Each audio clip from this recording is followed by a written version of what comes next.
Terima kasih Anda masih bergabung bersama kami pemirsa di Market Review. Di sesi kedua ini pemerintah telah menerbitkan peraturan Kementerian Keuangan nomor 61 tahun 2024 tentang perpanjangan insentif pajak pertambahan nilai ditanggung pemerintah untuk pembelian rumah hingga Desember 2024. Kebijakan ini diharapkan mampu memberikan multiplier effect yang signifikan untuk mengakselerasi pertumbuhan ekonomi di Indonesia. Kementerian Keuangan resmi menerbitkan Peraturan Menteri Keuangan atau PMK nomor 61 tahun 2024 tentang perpanjangan insentif pajak pertambahan nilai ditanggung pemerintah untuk pembelian rumah hingga Desember 2024. Dengan demikian, kebijakan pembebasan PPN untuk pembangunan rumah berlaku sejak 1 September hingga 31 Desember 2024.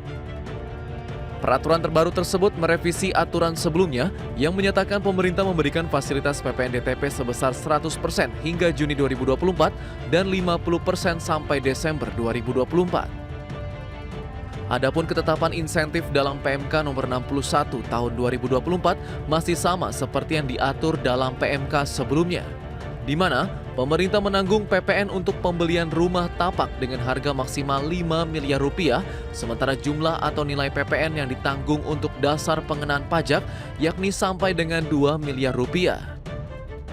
Kepala Badan Kebijakan Fiskal Kementerian Keuangan Febrio Nathan Kacaribu mengatakan, kebijakan ini diharapkan mampu memberikan multiplier effect yang signifikan untuk mengakselerasi pertumbuhan ekonomi serta memperkuat resiliensi ekonomi nasional di tengah memburuknya dinamika global. Di samping memperpanjang pemberlakuan insentif PPN DTP, pemerintah juga menambah alokasi kredit pemilikan rumah subsidi untuk masyarakat berpenghasilan rendah sebanyak 34.000 unit. Insentif tersebut diberikan melalui Program Fasilitas Likuiditas Pembiayaan Perumahan atau FLPP. Dengan penambahan alokasi itu, maka MBR yang dapat memanfaatkan KPR subsidi tahun ini meningkat dari 166.000 keluarga menjadi 200.000 keluarga.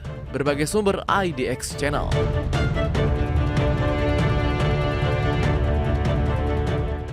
Dan berusaha untuk membahas tema kita di paruh kedua di Market Review, pembelian rumah bebas PPN diperpanjang hingga akhir 2024 sudah tersambung oleh video conference. Ada Bapak Daniel Jumali, beliau adalah Sekretaris Jenderal Asosiasi Pengembang Perumahan dan Permukiman Seluruh Indonesia atau APRSI, dan juga ada Bapak Panangian Simanung Khalid, founder Panangian School of Property. Selamat pagi Bapak-bapak. Selamat pagi. Baik, terima kasih sudah bergabung bersama kami. Pak Panangian nampaknya sedang di jalan, tetap hati-hati ya Pak ya. Iya, siap. Baik, saya ke Pak Daniel terlebih dahulu. Pak Daniel, terkait dengan PPN DTP yang diperpanjang sampai dengan akhir tahun 2024, seperti apa Anda menanggapi ini? Nampaknya momentumnya ini lagi positif sekali untuk industri properti ya. Pasal kemarin juga Bank Indonesia menurunkan suku bunga acuannya. Seperti apa Pak Daniel? Iya, memang dua kebijakan terbaru dari Kementerian Keuangan atau dari pemerintah ini sangat ditunggu sama dunia usaha. Pertama, mengenai PPN DTP, sudah keluar PPN-nya nomor 61 tahun 2024. Per 1 September sampai Desember 2024. Itu sudah keluar. Tapi ada yang belum keluar satu. Belum direalisasi. Apa tuh Pak? Yaitu pertambahan insentif untuk kuota rumah subsidi. Tahun lalu kan anggaran realisasinya 229.000 rumah. Tapi dianggarkan oleh Tapera tahun ini 166.000. Jadi masih ada kurang 34.000 untuk 200.000. Padahal kalau kita lihat realisasi tahun yang lalu itu 229.000 unit. Berarti dengan 34.000 sudah lumayan. Minimal kalau kita di padang pasir itu dapat sebotol air, tapi kan nggak cukup sebetulnya. Nah, ini nanti yang 34.000-nya pun masih belum keluar, tapi sudah lumayan lah. Baik, kalau kita lihat implikasinya lah ya, terhadap capaian target dari teman-teman di industri properti dengan adanya dua kebijakan pemerintah yang diberikan ini dan juga memberikan dampak positif terhadap teman-teman industri properti, itu seperti apa Pak Daniel? Ya, kalau untuk PPN DTP pasti sangat bagus sekali. Apalagi ini kan terutama kalau kita lihat pasar di Indonesia, yang pasar yang paling gemuk itu pertama rumah subsidi. rumah tipe 36 ke bawah. Dengan luasan tanah 200 meter ke bawah juga. Kebanyakan 60. Nah, itu yang paling banyak. Mungkin sekitar 35 sampai 40% dari seluruh pasar rumah tapak. Kedua, rumah menengah. Rumah menengah ini yang dari sampai 500 juta itu juga sangat dibutuhkan. Itu kurang lebih sampai 500 atau sampai 750 itu kurang lebih sekitar 30% juga, 30-35%. Berarti sudah 2/3 dari pasar rumah tapak sebetulnya diisi rumah bawah ya dan rumah menengah. Baik. Itu yang paling banyak pasarnya. Baik, artinya ini memang akan terjadi perbaikan capaian lah ya dari target Ya, teman-teman di industri properti betul. begitu. Ya. Baik, saya ke Pak Panangian. Pak Panangian, apa pendapat Anda terkait dengan berbagai macam insentif yang diberikan oleh pemerintah belakangan? Sejauh mana ini kemudian cukup menjadi angin segar lah untuk teman-teman di industri properti?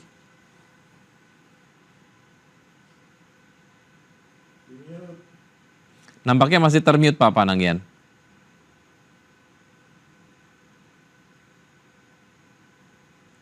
Halo Masih Pak, di mute.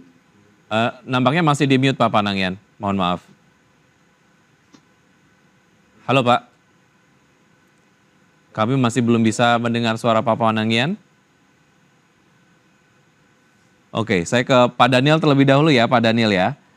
Ya. Oke, Pak Daniel, terkait dengan tadi harapan mengenai penambahan kuota properti bersubsidi lah ya, sejauh mana ini kemudian juga sudah tersampaikan, walaupun memang dua insentif tadi sudah jelas-jelas akan memberikan dampak positif, tapi harapan lain adalah penambahan kuota tadi ya untuk rumah bersubsidi. Seperti apa? Sejauh mana ini kemudian disampaikan kepada pemerintah? Ya. Terakhir kemarin Pak hari Sabtu kita bicara dengan Tapera itu katanya sih tinggal tunggu sedikit lagi. Kalau ada 10 tahapan sudah di tahap 8. Tapi sebetulnya janji pemerintah kan keluar di bulan September. Nah, dan sebetulnya dari Agustus sudah habis kuotanya ini. Jadi banyak rumah sudah tersedia, pembeli sudah ada, pembeli pasti selalu ada. Nah, bank juga sudah siap, cuman kuota dari pemerintah belum ada. Nah, ini kita harapkan dalam minggu ini paling telat harusnya ya, karena ini sudah minggu terakhir di bulan September, harusnya sudah ada keluar ini realisasinya, sehingga bank-bank boleh melaksanakan akad kredit yang untuk serah terima rumah kepada konsumen. Karena rumahnya sudah tersedia, Mas Wiki. Iya. Nah, baik, dan 2024 tinggal sebentar lagi berakhir begitu ya. Kalaupun kemudian semua dapat berjalan secara paralel, ini akan memberikan dampak yang sangat-sangat positif sekali untuk teman-teman di industri properti. Oke, Bapak-Bapak, kita akan jeda sejenak, kita akan lanjutkan usai jeda berikut ini, dan tetap bersama kami akan segera kembali.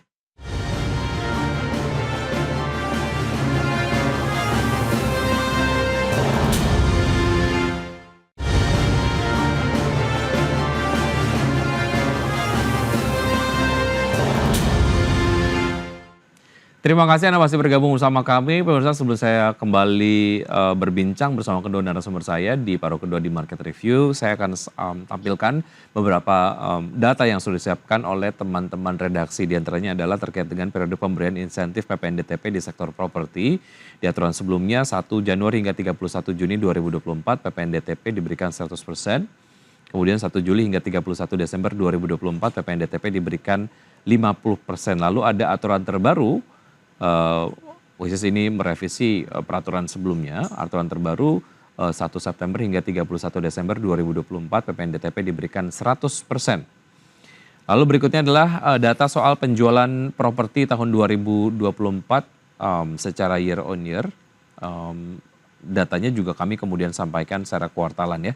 Di kuartal 1 tahun 2024 31,16%. Kemudian di kuartal 2 tahun 2024 7,3% secara year on year.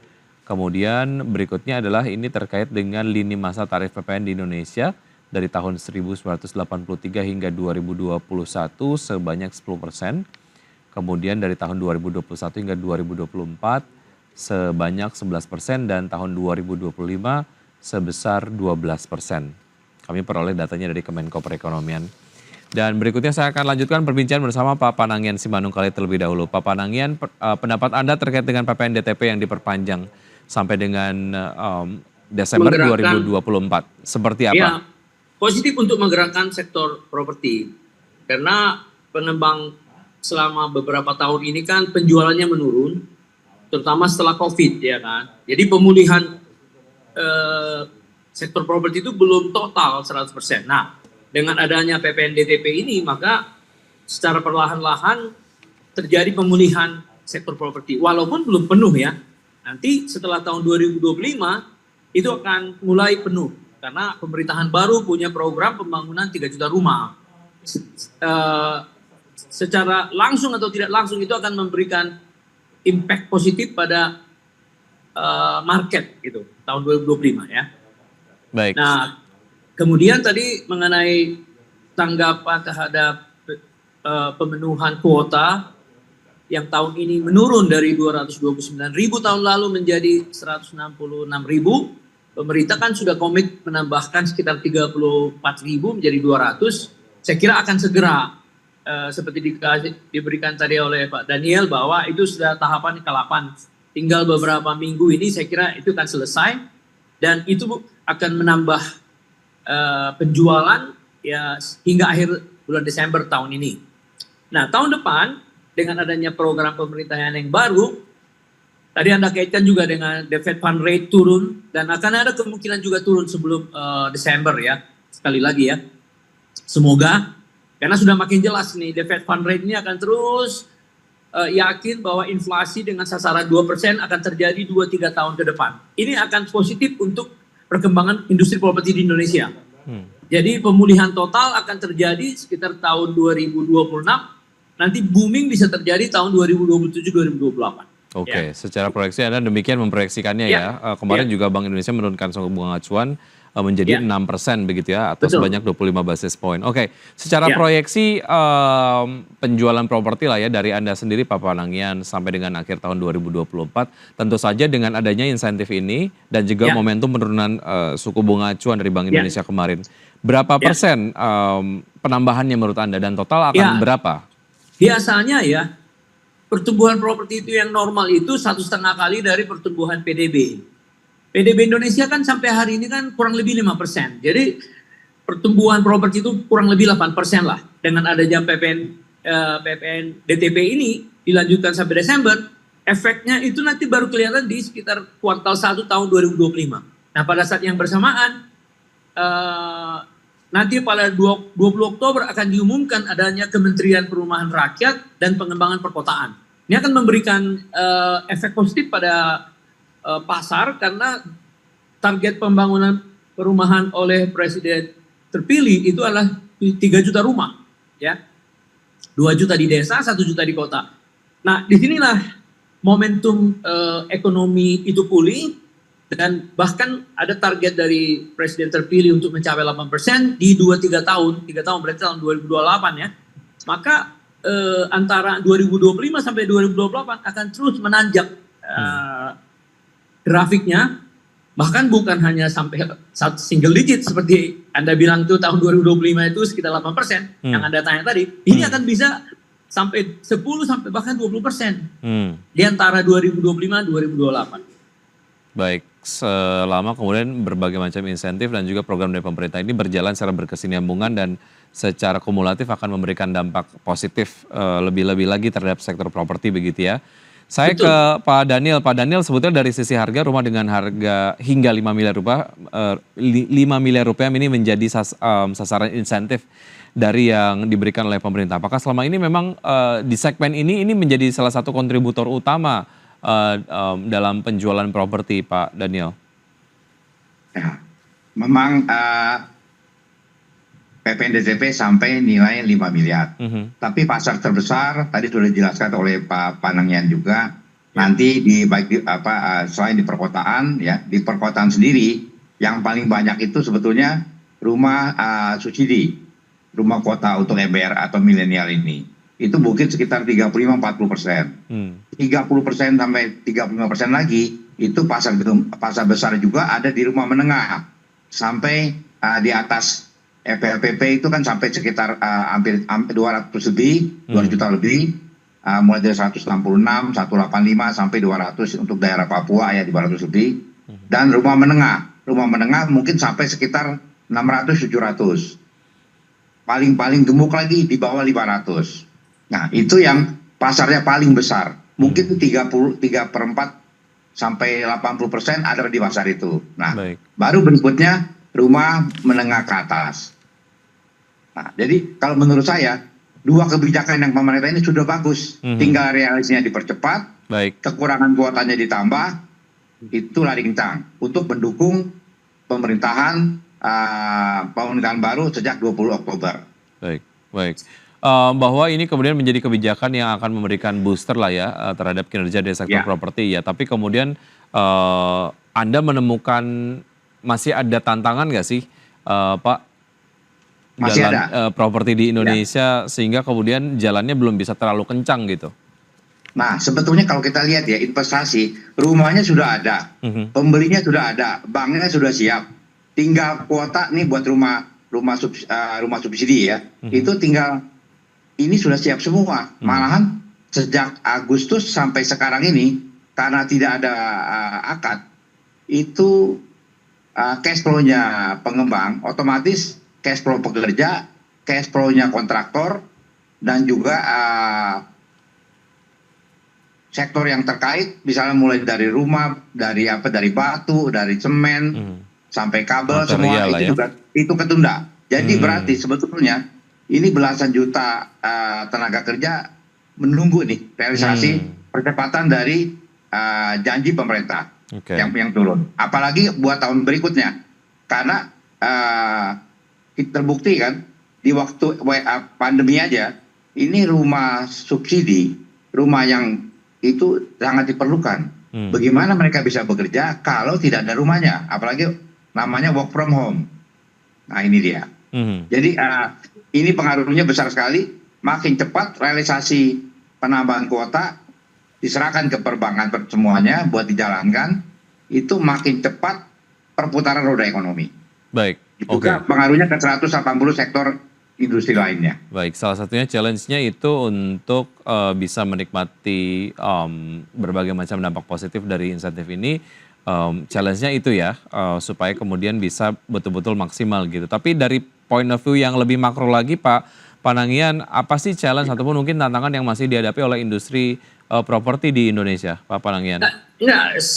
Tadi Daniel Jumali sudah menyampaikan, challenge terbesar itu sudah lewat apabila pemerintah komit mengucurkan 33.000 itu akhir bulan ini.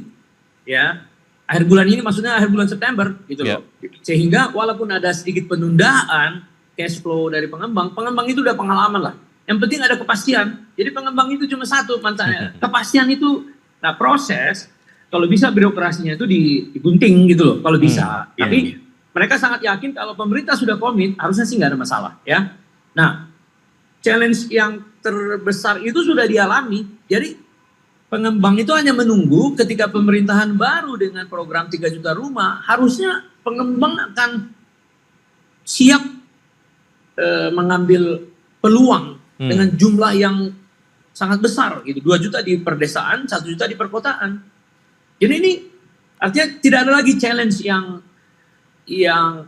dirasakan pengembang. Hanya barangkali Kementerian Perumahan yang akan datang harus menginventarisir apa saja masalah-masalah yang dihadapi pengembang dalam arti untuk mempercepat. Contoh misalnya perizinan yang masih seringkali sangat birokratis. Ya kan, misalnya ya banyak hal lah dalam soal perizinan. Ya, inilah yang harus diadres oleh kementerian baru yang akan datang. Baik. Ya, karena apa? 10 tahun terakhir ketika dia digabung PU dengan PERA, mereka banyak mengeluh, namun setelah mereka menginventarisir apa keluhannya, itu pasti terkait dengan proses supply proses.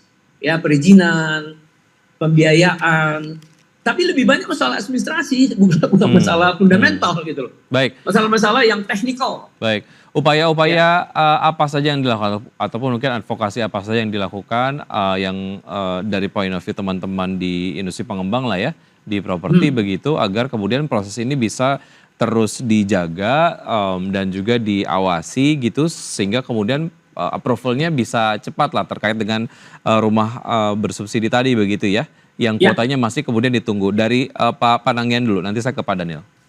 Ya, sekali lagi kita menunggu bagaimana Kementerian Perumahan yang diwacanakan oleh Pak Hasim sebagai Ketua Satgas Perumahan Indonesia dalam pemerintahan Presiden terpilih. Yang kita tunggu itu bagaimana strukturnya, bagaimana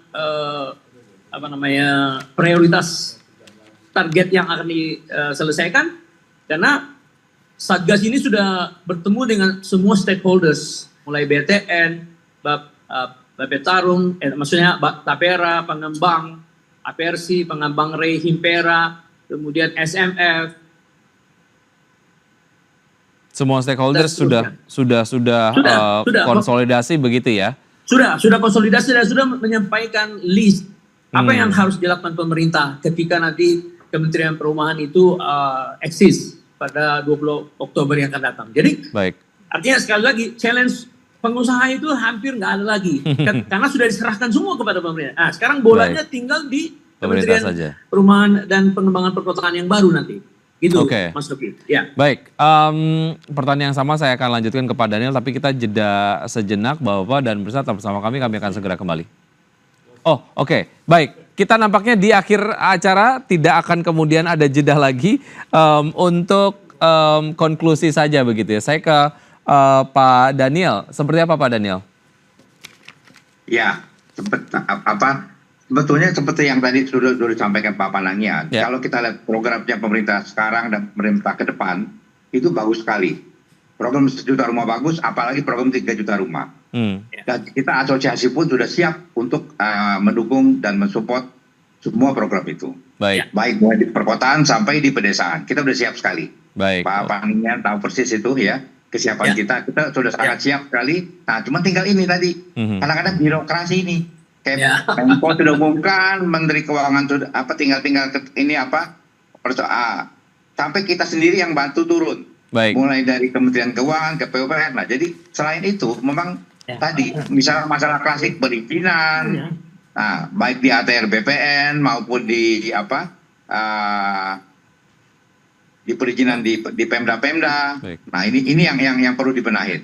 Termasuk juga kemudahan dan percepatan waktu akad. Jadi kayak sekarang nih, ini kuota 34.000. Saya yakin dalam 2 bulan habis.